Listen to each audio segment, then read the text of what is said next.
mi-e doar un târâș pe cuie, durerii deschizându-i văgăuna, mă întreb dacă tăria și furtuna nu merg la braț pe aceeași cărăruie îngemânată pentru totdeauna.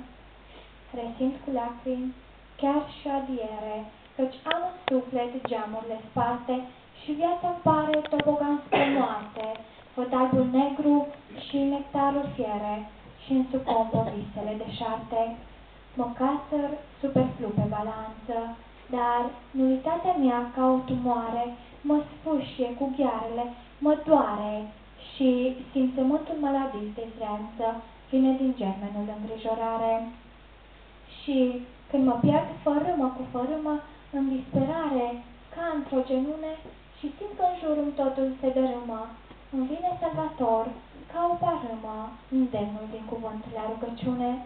Ieșit la mal, învărs toată ființa din strigătul speranței ce înflorește în tainița unde păstrăm credința și, așteptând cu toată umilința, văd ca răspuns cum cerul îmi zâmbește și o revărsare vie ape mă încăluie cu lin, cu cal, cu bine, pe care mintea mea nu le încape și îmi umple din aproape în aproape întreaga-mi viață de trăiri senine.